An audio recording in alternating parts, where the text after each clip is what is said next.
Bonjour et bienvenue à tous. Nous sommes très heureux de vous retrouver ce soir pour une nouvelle édition de notre journal Westhook TV.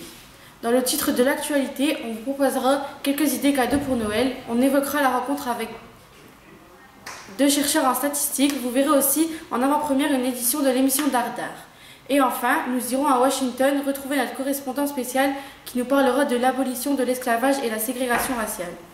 Je donne avec plaisir la main à mon collègue Maxime. Merci Maëlys. Commençons par les cadeaux pour Noël. Comme vous le savez, Noël approche à grands pas, mais certaines personnes n'ont pas encore d'idée de cadeaux à faire pour leurs proches. Mais nous avons la solution géniale. 3 personnes vont venir nous expliquer leur coup de cœur et pourquoi est-ce ainsi. Le livre qu'il faut impérativement avoir sous son sapin, c'est Mémoire d'une jeune fille rangée de Simone de Beauvoir. Il a vraiment changé ma vision de la vie, de la société, surtout tout ce qui est en rapport avec l'égalité homme-femme. Ce livre casse les barrières de l'inégalité. Simone a réussi à faire ses études, donc elle a donné un exemple aux femmes qui ont alors fait les mêmes études que les hommes. Donc pour moi, Simone est un vrai modèle. Le livre qui a changé ma vie est Passion de Grand Corps Malade et plus particulièrement son slam, Sixième Sens.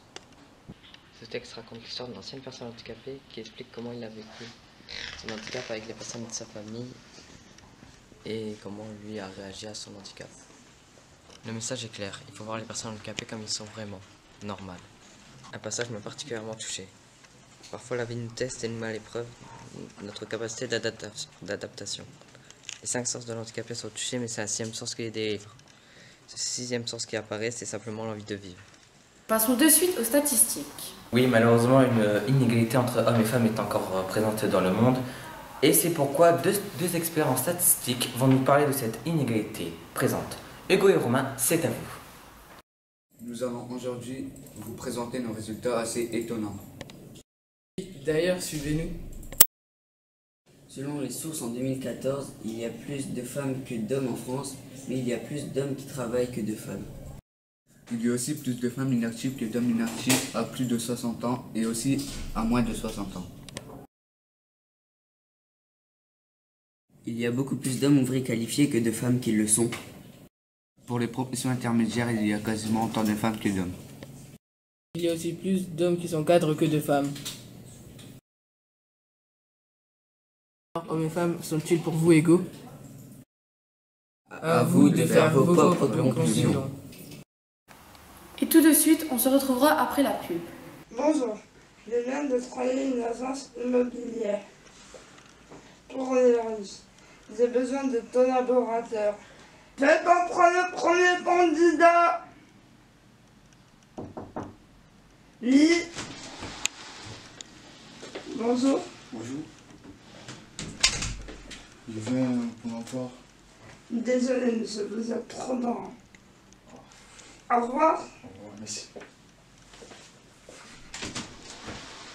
Faites entrer le suivant. Bonjour madame. Bonjour, je viens pour les postes d'agent immobilier. Désolé madame, vous êtes trop grande. Faites entrer le candidat suivant. Oui. Bonjour monsieur. Bonjour. Ah non, désolé monsieur, vous êtes trop petit. Au revoir. Au revoir.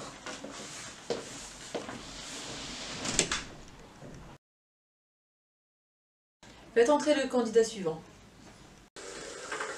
Bonjour madame. J'ai bien vous déposer mon CV. Bonjour, asseyez-vous, merci. Je suis déjà assis. Merci.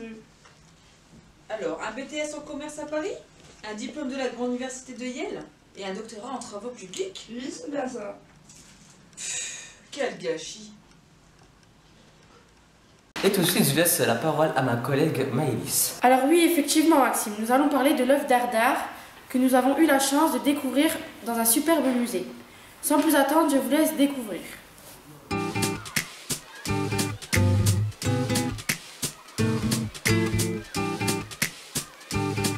Peut-on savoir, mon ami, comment vous écrivez?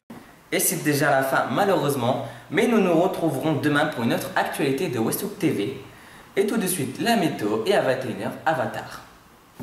Gone, done, barking, dog, empty, wasted, lost, alone, gone, done, parking, dog, empty, places across the moon.